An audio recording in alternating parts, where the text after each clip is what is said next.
Hello ನಮಸ್ಕಾರ, welcome back to new video. ಇವತ್ತಿನ video ಬಂದ್ಬಿಟ್ಟು pre match analysis of Bengaluru Bulls versus Tamil Thalaivas. ವಿಡಿಯೋಗೆ ಹೋಗೋಕ್ಕಿಂತ ಮುಂಚೆ ಯಾರು ಸಬ್ಸ್ಕ್ರೈಬ್ ಮಾಡ್ಕೊಳ್ಳಿಲ್ಲ ಸಬ್ಸ್ಕ್ರೈಬ್ ಮಾಡ್ಕೊಳ್ಳಿ. ಮತ್ತೆ ಡೈರೆಕ್ಟ್ ಆಗಿ ಈಗ ವಿಡಿಯೋಗೆ ಬರೋದಾದ್ರೆ, ಇವತ್ತು ಥ್ರೆಡ್ ಇರೋದೇ ನಮಗೆ ರೈಡಿಂಗ್ ಡಿಪಾರ್ಟ್ಮೆಂಟ್ನಲ್ಲಿ. ರೈಡಿಂಗ್ ಡಿಪಾರ್ಟ್ಮೆಂಟ್ ಏನು ಆಡ್ತಾ ಇಲ್ಲ ಕರೆಕ್ಟಾಗಿ. ಒಡ್ಸ್ಕೊಂತವ್ರೆ, ಸಖತ್ತಾಗಿ ಒಡ್ಸ್ಕೊಂತವ್ರೆ. ಬಟ್ ಹೋದ ಮ್ಯಾಚು ಮಾತ್ರ ಕಮ್ ಬ್ಯಾಕ್ ಹೇಳಕ್ಕೆ ಆಗಲ್ಲ, ಸಖತ್ತಾಗಿ ಕಮ್ ಬ್ಯಾಕ್ ಮಾಡಿದ್ರು. ಹಾಯ್ ಹಲೋ ನಮಸ್ಕಾರ, welcome back to new video. ಇವತ್ತಿನ ವಿಡಿಯೋ ಬಂದ್ಬಿಟ್ಟು pre match analysis of Bengaluru Bulls versus Tamil Thalaivas. ಇವತ್ತಿನ ವಿಡಿಯೋಕ್ಕೆ ಹೋಗೋಕ್ಕಿಂತ ಮುಂಚೆ ಯಾರು ಸಬ್ಸ್ಕ್ರೈಬ್ ಮಾಡಿಲ್ಲ ಸಬ್ಸ್ಕ್ರೈಬ್ ಮಾಡ್ಕೊಳ್ಳಿ. ಡೈರೆಕ್ಟ್ ಆಗಿ ವಿಡಿಯೋಗೆ ಬರೋದಾದ್ರೆ, ಈಗ ನಮಗೆ ಥ್ರೆಡ್ಡು ಸಿಕ್ಕಾಪಟ್ಟೆ ಇದೆ. ಟಾಪ್ 2ನಲ್ಲಿರುವಂಥವ್ರು ಟಾಪ್ 12ಗೆ ಹೊಡೆದಾಡ್ತವ್ರೆ. ಅವರು ವರ್ಸಸ್ ನಾವು ಬಿದ್ದಿದ್ದೀವಿ.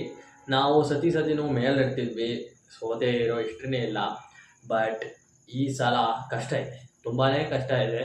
ಅವರ ಡಿಫೆನ್ಸು ಸೈಕ್ ಇದೆ, ಮತ್ತು ರೈಡಿಂಗ್ ಡಿಪಾರ್ಟ್ಮೆಂಟ್ ಮಾತ್ರ ಅಲ್ಟಿಮೇಟು. ನರೇಂದರ್ ಆಗಿರ್ಬೋದು, ಸಚಿನ್ ಅವರು ಫುಟ್ವರ್ಕ್ನ ಯಾರು ಬೀಟ್ ಮಾಡೋಕ್ಕಾಗಲ್ಲ ಅನಿಸುತ್ತೆ PKLಲ್ಲೇ. ಅದನ್ನು ಬಿಟ್ಟರೆ ನಮ್ಮ ಬೆಂಗಳೂರು ಬುಲ್ಸ್ ಕಡೆ ಬಂತು ಅಂದರೆ, ಅದನ್ನು ಬಿಟ್ಟರೆ ಪಂಕಜ್ ಅವರು ಸಖತ್ತಾಗಿ ಆಡ್ತವ್ರೆ.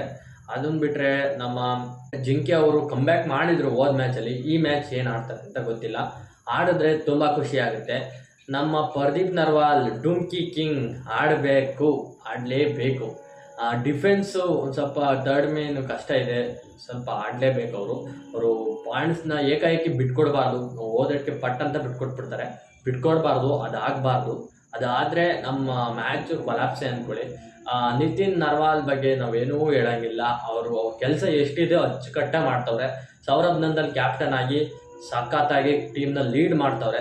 ಬಟ್ ಏನೋ ಕಷ್ಟದಲ್ಲಿ ಓಡ್ತಾ ಇದೆ. ಬಟ್ ರೈಡಿಂಗ್ ಡಿಪಾರ್ಟ್ಮೆಂಟ್ ಆಗಿರಲಿ, ಡಿಫೆನ್ಸ್ ಆಗಿರಲಿ ಸ್ವಲ್ಪ ಕುಂಠಿತವಾಗಿದೆ. ಅದನ್ನು ಒಂದು ಸ್ವಲ್ಪ ಇಂಪ್ರೂವ್ಮೆಂಟ್ ಮಾಡಿ ಇವತ್ತು ಬಂತು ಅಂದರೆ ನಾವು ಪಕ್ಕಾ ವಿನ್ ಆಗ್ತೀವಿ, ಅದರಲ್ಲಂತೂ ಡೌಟೇ ಇಲ್ಲ. ನಾವು ಎಷ್ಟೇ ದೊಡ್ಡ ಟೀಮ್ ಇದ್ರೂ ನಾವು ಹೊಡೆದು ಹಾಕ್ಲೇಬೋದು. ನಾವು ಕರೆಕ್ಟಾಗಿ ಆಡಬೇಕು. ಮತ್ತು ಇವ್ರು ಪಾಯಿಂಟ್ಸ್ನ ತೆಗೆದುಕೊಂಡ್ಬರ್ತಾರೆ, ಅವ್ರ ಪಾಯಿಂಟ್ಸ್ನ ಕೊಟ್ಟು ಕಳಿಸ್ಬಿಡ್ತಾರೆ. ಅದಾದರೆ ಮಾತ್ರ ಪಕ್ಕ ಸೋಲ್ತೀವಿ. ಆ ಪಾಯಿಂಟ್ಸ್ನ ಕೊಟ್ಟಿದ್ದನ್ನ ಸೇವ್ ಮಾಡಿರಬೇಕು, ಅಂದರೆ ಹಿಡಿದಿಟ್ಕೊಳ್ಳೋವಂಥ ಕೆಪಾಸಿಟಿ ಇಟ್ಕೊಬೇಕು. ಡಿಫೆನ್ಸು ಚೆನ್ನಾಗಿ ಆಡಬೇಕು, ಲಾಸ್ಟಿಗೆ ಕ್ಲಿಕ್ ಆಗೋದಲ್ಲ. ಫಸ್ಟ್ ಏನು ಮಾಡ್ತಾರೆ ಗೊತ್ತಾ ನಮ್ಮ ಬೆಂಗಳೂರು ಬುಲ್ಸು, ಫಸ್ಟಷ್ಟೇ ಲೀಡ್ ಬಿಟ್ಕೊಂಡ್ಬಿಡ್ತಾರೆ. ಲೀಡ್ ಬಿಟ್ಕೊಟ್ಬಿಟ್ಟು ಆಮೇಲೆ ಚೇಸ್ ಮಾಡೋಕ್ಕೆ ಹೋಗ್ತಾರೆ ಸೆಕೆಂಡ್ ಹಾಫಲ್ಲಿ. ಅದು ಕಷ್ಟ. ಎಲ್ಲ ಸತಿನೂ ಅದನ್ನ ಮಾಡಬಾರ್ದು. ಎಲ್ಲ ಸತಿನೂ ಅದು ಮಾಡಿನೇ ಈ ಸೀಸನ್ ನಾವು ಹೊಡ್ಸ್ಕೊಂಡಿರೋದು. ನಾವು ಪ್ರತಿ ಸೀಸನು ಅದೇ ರೀತಿ, ಅಂದರೆ ಫಸ್ಟ್ ಒಂದು ಸ್ವಲ್ಪ ಮಾರ್ಜಿನಲ್ಲಿರೋರು, ಆಮೇಲೆ ಲಾಸ್ಟ್ ಸೆಕೆಂಡ್ ಹಾಫಲ್ಲಿ ಹೊಡೆದಾಕ್ಬಿಡೋರು. ಬಟ್ ಈ ಸಲ ಹಂಗೆ ಆಗ್ತಾಯಿಲ್ಲ, ಲಾರ್ಜ್ ಮಾರ್ಜಿನ್ ಹೋಗ್ತಾ ಇದೆ. ಸೆಕೆಂಡ್ ಹಾಫಲ್ಲಿ ಹೊಡೆಯೋಕ್ಕೆ ಆಗಲ್ಲ, ಕಷ್ಟ ಆಗುತ್ತೆ. ಇಷ್ಟೇ ಕಮ್ ಬ್ಯಾಕ್ ಮಾಡಿದ್ರು ಕಷ್ಟ ಆಗೇ ಆಗುತ್ತೆ. ಪ್ಲೀಸ್ ಅದ್ರ ಬಗ್ಗೆ ನೀವು ಗಮನ ಕೊಟ್ಟು ವರ್ಕ್ ಮಾಡಿ, ಪಕ್ಕ ವಿನ್ ಆಗೇ ಆಗ್ತೀವಿ. ಇನ್ನು ತಮಿಳ್ ತಲೈವಾಸ್ ಕಡೆ ಬಂತು ಅಂದರೆ ಅವರೆಲ್ಲ ಟಾಪ್ 2ನಲ್ಲಿರೋದೇ ಗೊತ್ತಾಗಲ್ವಾ, ಚೆನ್ನಾಗಿ ಆಡ್ತಾರೆ. ಬಟ್ ನಾವು ಅವರ ವಿರುದ್ಧ ಸ್ಟ್ರಾಟಜಿನ ಮಾಡ್ಕೊಂಡು ಬಂತು ಅಂದರೆ, ನಾವು ಸಚಿನ್ ಅವ್ರನ್ನ ಕಟ್ಟಾಕ್ತು ಅಂದರೆ ಪಕ್ಕ ವಿನ್ ಆಗಿ ಆಗ್ತೀವಿ. ಬಟ್ ಅವ್ರನ್ನ ಬೇಗ ರಿವೈವ್ ಮಾಡಿಬಿಡ್ತಾರೆ ಅವ್ರ ಟೀಮ್ ಅವರು. ಅದನ್ನು ನಾವು ಸ್ಟಾಪ್ ಮಾಡಿಬಿಟ್ರೆ ನಾವು ಪಕ್ಕ ವಿನ್ ಆಗ್ತೀವಿ. ಮತ್ತು ನರೇಂದರ್ ಕೂಡ ಸಖತ್ತಾಗಿ ಆಡ್ತಾರೆ.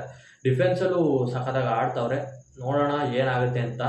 ಇದಾಗಿತ್ತು ಈ ಪ್ರೈಮ್ ಮ್ಯಾಚ್ ಅನಾಲಿಸಿಸ್. ಈ ವಿಡಿಯೋ ನಿಮ್ಗೆ ಇಷ್ಟ ಆದಲ್ಲಿ ಲೈಕ್ ಮಾಡಿ, ಸಬ್ಸ್ಕ್ರೈಬ್ ಮಾಡ್ಕೊಳ್ಳಿ. ಮತ್ತು ಈ ವಿಡಿಯೋನ ಎಲ್ಲರಿಗೂ ಶೇರ್ ಮಾಡಿ, ಕಮೆಂಟ್ ಕೂಡ ಮಾಡಿ. ಆ್ಯಸ್ ಯೂಶುವಲ್ ಮತ್ತೆ ಸಿಗೋಣ ಇನ್ನೊಂದು ವಿಡಿಯೋ ಜೊತೆ. ನನ್ನ ಮಿಸ್ ಮಾಡ್ಕೊತೀರಿ.